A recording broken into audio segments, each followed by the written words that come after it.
कि ये चुनाव देश में होने वाले चुनाव का सुपर सेमीफाइनल कहा जा रहा था। अपने अधिकारों को नहीं कर पाए तो ऐसी स्थिति में हमें क्या करना चाहिए। उन्होंने शून्य कर दिया नीतीश कुमार के साथ आकर के, और अगर मुसलमानों का वोट नहीं इनके तरफ आता तो आखिर गया कहां।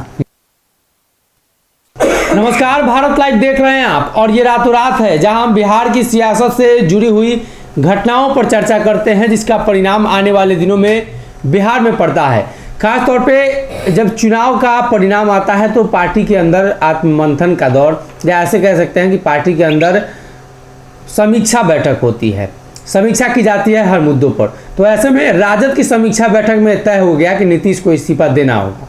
अब राष्ट्रीय जनता दल के पूर्व विधायक ने दावा कर दिया, भाजपा के लोगों ने भी दावा कर दिया, तो क्या सच में नीतीश इस्तीफा देंगे? बाबा से जानने की कोशिश करते हैं। बाबा, एक चुनाव मात्र हारने से नीतीश को इस्तीफा दे देना चाहिए? देखिए सनी, आप एक चुनाव की बात कर रहे हैं, और जहां तक इस चुनाव का परसेप्शन जो था आपको पता ही है जी। कि ये चुनाव देश में होने वाले चुनाव का सुपर सेमीफाइनल कहा जा रहा था। हाल फिलहाल में आपने देखा होगा 2020 का मैच हुआ था जिसमें सेमीफाइनल में इंडिया हार गई थी, और हारने के बाद उसकी दुर्गति क्या हो रही है आप देख रहे हैं जी। लगातार वो 50-50 में हार रही है। बांग्लादेश जैसी टीम उसको हरा दे रही है। इसका सीधा मतलब है कि कहीं ना कहीं नीतीश कुमार में वो पोटेंशियल नहीं रह गया है, और नीतीश कुमार से इस्तीफा अगर राष्ट्रीय जनता दल के लोग मांगते हैं तो उसके अलावे सिर्फ एकमात्र राष्ट्रीय जनता दल नहीं है जो इस्तीफा मांग रही है, भाजपा इस्तीफा मांग रही है। और सबसे बड़ी बात है कि जो मैं देख रहा हूं यहाँ से बैठ करके, वहां से दूरबीन लगाने की जरूरत नहीं है, सीधा नजर आ रहा है कि नीतीश कुमार उस समय से जबरदस्त कमजोर हुए हैं। नीतीश कुमार की मानसिक स्थिति खराब हो गई है जब से आरसीपी सिंह उनसे दूर हुए हैं जी। क्योंकि आप देख लीजिए उसके बाद से उनकी भद पिटनी शुरू हो गई है। आरसीपी थे तो मैनेजमेंट से लेकर के माइक्रो मैनेजमेंट वो करते थे, सीधी बात कहा जा सकता है कि वो माइक्रो मैनेजमेंट करते थे, और नीतीश कुमार को किसी भी तरह का कोई समस्या नहीं होता था। लेकिन अब जो वर्तमान स्थिति है उसमें एक तरफ पार्टी के भीतर सब कुछ ठीक होने की बात कही जा रही है, और दूसरे तरफ आपने देखा होगा कि आपसी द्वंद्व कितना है। अपने ही पार्टी में एक बयान को दूसरा काट रहा है, दूसरा तीसरे का बयान काट रहा है। ये सीधा मतलब है कि नीतीश कुमार की पकड़ ढीली पड़ गई है, और अपने कुर्सी के लिए कहीं ना कहीं ललन सिंह कुंडली मार करके बैठे हुए हैं। उनको कोई मतलब नहीं है कि क्या हो रहा है क्या नहीं हो रहा है, उसकी बेइज्जती हो रही है, इज्जत हो रही है। हालांकि एक चुनाव हारना बहुत बड़ी बात नहीं है, लेकिन इस चुनाव को हारने के पीछे कारण क्या रहे और नीतीश कुमार इस चुनाव को क्यों हारे, ये भी बात कहा जा रहा है। हालांकि नीतीश कुमार के लोगों ने इस चुनाव की हार का ठिकरा जो है वो तेजस्वी यादव फोड़ना शुरू कर दिया कि तेजस्वी यादव अपने वोटों को ट्रांसफर नहीं करा पाए, जबकि उपेंद्र कुशवाहा ने स्पष्ट कर दिया है कि ये चुनाव हम तेजस्वी यादव के चलते नहीं बल्कि नीतीश कुमार और उनकी नीतियों के कारण हारे। क्या लगता है कि इस चुनाव हारने जीतने की बात अगर अलग कर दे तो तेजस्वी पर दबाव पड़ रहा है इन सभी चीज़ों को लेकर? बिल्कुल दबाव पड़ना चाहिए। आप देखिए, तेजस्वी यादव 2020 के चुनाव में बिना नीतीश के लड़े थे, बिना मांझी के लड़े थे, बिना सहनी के लड़े थे, बिना कुशवाहा के लड़े थे, जगह पर पहुंच चुके थे। लेकिन उसके बावजूद, हालांकि उपेंद्र कुशवाहा का जाना उनके लिए थोड़ा सा कठिन जरूर हो गया था जी, क्योंकि उपेंद्र कुशवाहा उनके साथ होते तो कुशवाहा वोटरों का बहुत सारा जो हिस्सा है वो उनके खाते में जाता, और ऐसी स्थिति में वो मुखिया बन सकते थे जी।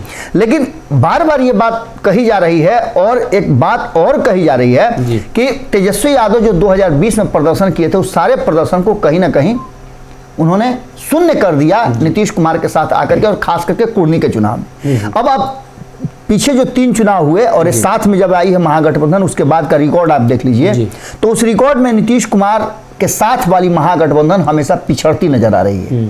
अगर आप गोपालगंज की जीत हार की बात करें तो गोपालगंज में निश्चित रूप से तेजस्वी यादव हार गए, और हारने का कारण क्या हुआ कि नीतीश कुमार ने आगे से नहीं पीछे से उनको हराया जी।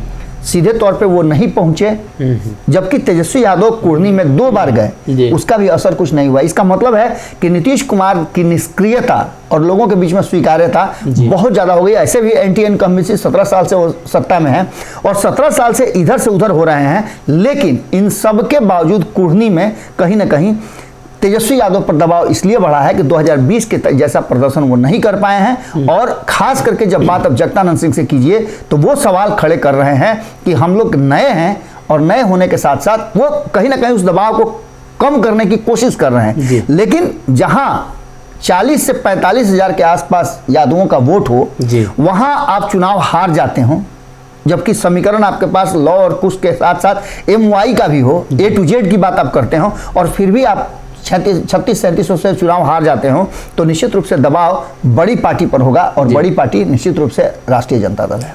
एक सवाल उठ रहा है, उपेंद्र कुशवाहा ने समीक्षा की बात कही है, तो क्या लगता है उपेंद्र कुशवाहा नया दांव खेल रहे हैं क्या? देखिए, उपेंद्र कुशवाहा ने इस चुनाव के समाप्त होते ही जो पासा फेंका है, या कहा जाए जो अपने दिल की बात उन्होंने कही है, मैं सुन रहा था संपादक नमन मिश्रा जी इस पर पूरा विस्तृत बता रहे थे कि उपेंद्र कुशवाहा की वर्तमान स्थिति क्या हो गई है जी। और कहीं मैंने देखा सोशल मीडिया पे उपेंद्र कुशवाहा का फोटो लगा करके उनका ग्रुप चल रहा है, जो 20K से ऊपर का ग्रुप है जी, छोटा मोटा ग्रुप नहीं है। उस ग्रुप में ये चल रहा है कि RLSP के जो पुराने नेता हैं वो अपना फोन नंबर शेयर करें। इसका मतलब आप समझिए, ये बहुत बड़ी बात है। उपेंद्र कुशवाहा के लॉबी तैयार, बिल्कुल, ये छोटी बात नहीं है। और RLSP के लोग इतने ज्यादा कहा जाए मर्माहत हैं, हताश हैं, निराश हैं, जिस तरह से उनको किनारे छोड़ दिया गया है, साइड लाइन कर दिया गया है, वो सारे लोग या तो हाशिए पर है, पीछे चुपचाप खड़े होने के लिए बाध्य हैं। मैं एक से एक राजनीतिक व्यक्ति को जानता हूं जिसमें पोटेंशियल उपेंद्र कुशवाहा से जरा भी कम नहीं है, और कहा जाए जनता दल यूनाइटेड के बड़े बड़े नेताओं से कम नहीं है जी। उनमें सारी पोटेंशियल है कि वो राजनीतिक रूप से जदयू को एक बार फिर से खड़ा कर सकते हैं। ऐसे नेताओं को मैंने हाथ बांध करके पीछे खड़ा होते देखा है। तो इसका सीधा मतलब है कि कहीं ना कहीं उपेंद्र कुशवाहा का जो ये नया RLSP वाला जो दांव है, भले ही वो सामने नहीं हो उनका चेहरा लगा के, लेकिन अगर आपके चेहरा लगा करके कोई फ्रॉड करेगा तो आप उसका काट कीजिएगा ना।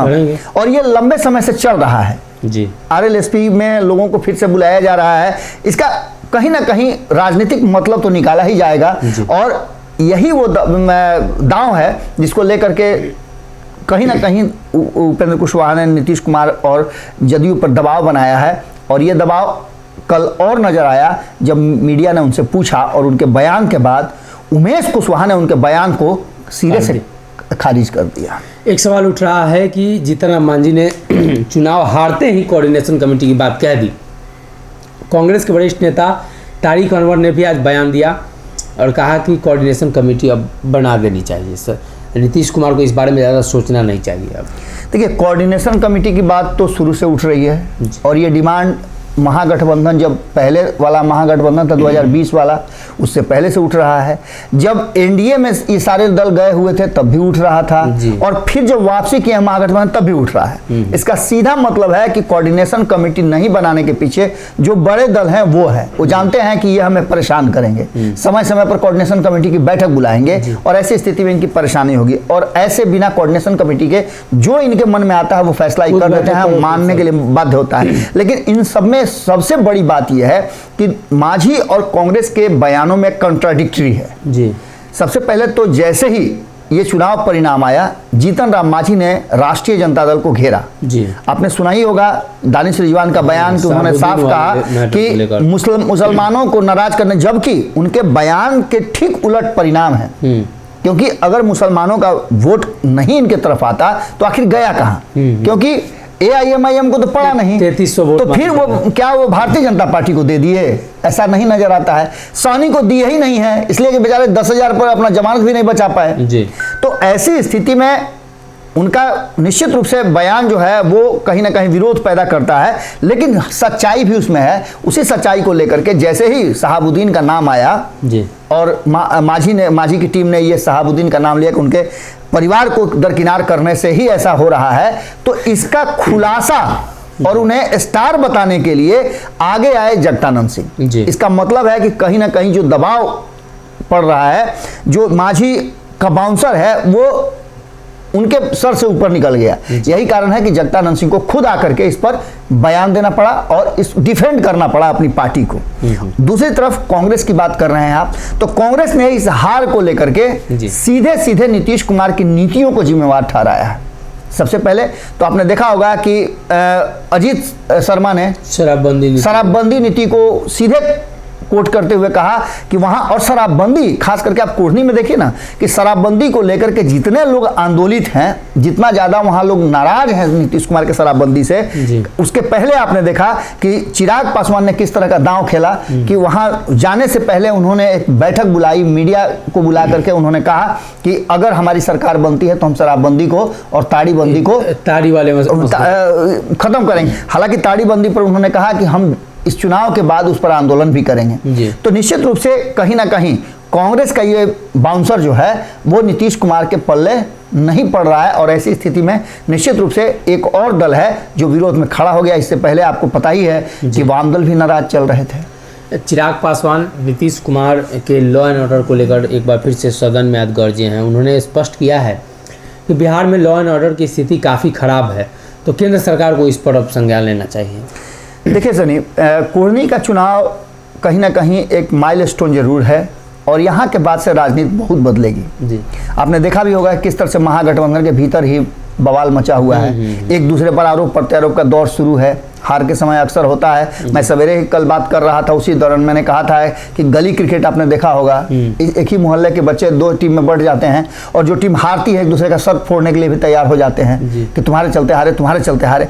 यही स्थिति जो है कहीं ना कहीं मैंने भानुमति का कुनबा जो है वो बन गया है महागठबंधन। और इसके साथ साथ जो लॉ एंड ऑर्डर है, भले ही अपने पास गृह मंत्रालय शुरू से ही रखे हुए हो नीतीश कुमार, लेकिन गृह मंत्रालय के काम से न तो देश के लोग संतुष्ट हैं, न बिहार के लोग संतुष्ट हैं। और खास करके जिन लोगों ने नीतीश कुमार के लॉ एंड ऑर्डर पर सवाल खड़ा किया था, आज वो ही उनके साथ हैं। इसके साथ साथ नीतीश कुमार ने खुले मन से ये बात कही थी कि 2005 से पहले वाला बिहार नहीं है, लेकिन जो स्थितियां हैं, यहाँ तक कि उनके मंत्रियों ने जब वो आते हैं पार्टी कार्यालय में लोगों की समस्या सुनने के लिए, तो लॉ एंड ऑर्डर पर जब समस्या उनसे की बातें की जाती है तो साफ कहते हैं कि गुजरात को देख लीजिए ना, उत्तर प्रदेश को देख लीजिए ना। या कहने का मतलब है कि गुजरात और उत्तर प्रदेश को हम क्यों देखें, हम रहते हैं बिहार में, आप कहते हैं सुशासन की सरकार है, लॉ एंड ऑर्डर हमारे यहाँ ठीक है, लेकिन लॉ एंड ऑर्डर ठीक नहीं है। और चिराग पासवान ने लगातार जिस तरह से दौरा किया है,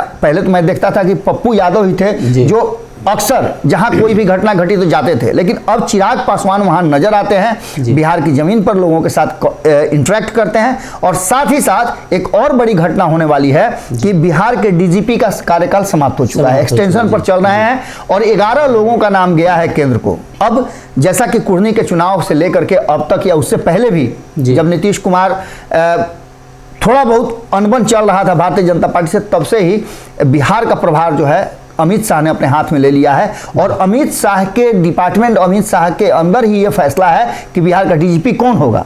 उन 11 नामों में निश्चित रूप से वैसे नाम आएंगे जो नीतीश कुमार के गिरफ्त में नहीं बल्कि भाजपा के गिरफ्त में होंगे और अमित शाह के इशारे पर होंगे। देखिए डीजीपी का नाम किसका आता है, भले ही ये संवैधानिक पद हो, लेकिन आपको पता है कि संवैधानिक पद को कैसे सरकारें चलाती हैं, क्योंकि सरकारों के पास असीमित अधिकार होते हैं। ऐसी स्थिति में देखना दिलचस्प होगा कि जो चिराग पासवान दिल्ली में दहाड़े हैं, सदन में उन्होंने ये बात रखी है सदन के पटल पर, तो निश्चित रूप से भारतीय जनता पार्टी जो कि केंद्र की सत्ता में है, गृह मंत्रालय उसके पास है, और सबसे बड़ी बात इन्होंने ये कहा है कि ठीक है फेडरल स्ट्रक्चर हमारे यहाँ है, राज्यों को बहुत सारे अधिकार प्राप्त हैं, लेकिन राज्य अपने अधिकारों को नहीं कर पाए, तो ऐसी स्थिति में हमें क्या करना चाहिए, केंद्र को क्या करना चाहिए, निश्चित रूप से एक्शन लेना चाहिए। और वो एक्शन लगता है कि चिराग पासवान के डिमांड पर, उनके दहाड़ने पर होगा।